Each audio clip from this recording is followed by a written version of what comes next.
I've read a lot about campaign mechanics and technology.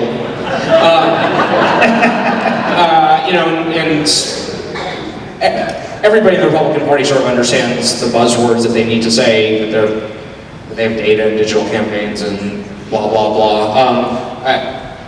I'm still surprised by how few of the 15 Republican campaigns,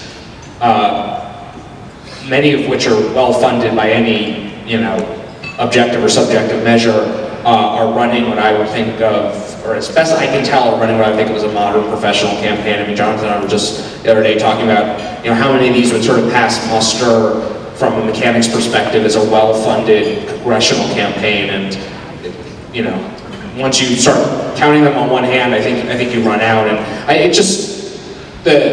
so seeing once we actually get to a place where campaigns can't just rely on the sort of national media green rooms to get their message out, and have to master other forms of communication and contact. How many of them are actually up to the task? Social media is just of a piece of a larger digital strategy for any campaign. It's sort of the tip of the iceberg, in a sense. Look, to Sasha's point, you can't win a campaign on national TV green rooms anymore. You have to reach voters where they are. To plug Snapchat, 60% of Americans who have a smartphone and are between the ages of 18 and 34 are using Snapchat.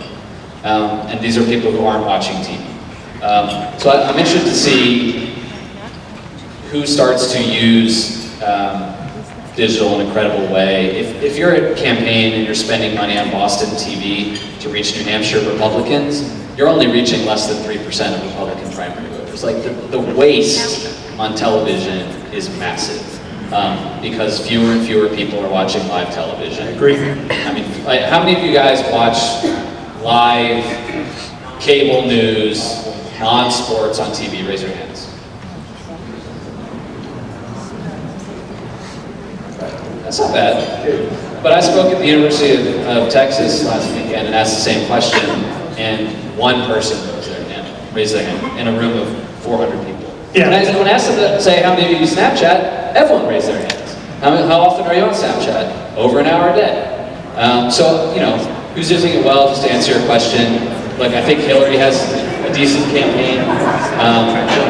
I think she's inherently cautious and traditional in a way. Sorry. Oh, sorry. I was going to say, John Kasich, weirdly enough, John Kasich is really good at Snapchat. Follow him on Snapchat. It's pretty good. Where is that? What? That's shocking. Okay, key question for me is whether or not the Republican Party will learn the lessons of 2012 that it promised it would learn, right? This, a lot of time and effort went into this growth and opportunity report, post-election autopsy, that outlined one primary policy goal, which was that the Republican Party must embrace and champion, that's a quote I believe, comprehensive immigration reform. And that the Republican Party must embrace or adopt a welcoming and inclusive tone dealing with Hispanics and other minorities. And yet here we are 3 months before the Iowa caucuses with a frontrunner, Donald Trump, who in his announcement speech called Mexican immigrants rapists and criminals, right? So what happens? How does this play out? The outsiders, and Ben Carson has made some statements about Muslims, right? So will the establishment wing that bought into that report, the Jeb Bushes, the Rand Pauls, who made being a different kind of Republican really a pillar of his candidacy, will that wing of the party rise up or will it not? And right now, that wing of the party is losing pretty badly, and the Republican Party needs to adapt, or will continue to struggle in national elections. Last time the Republican Party did not settle on its nominee until the convention was effectively in 1976 in Kansas City, when Ronald Reagan barely was edged up by President Ford. Steve Dupree was 40 that year. Steve, weren't you 40? Recently 40. He's turned middle age. Will Steve and his pals at the RNC this year have to contend with a long race, a la 76 on the Republican side, or even close to 08 on the Democratic side?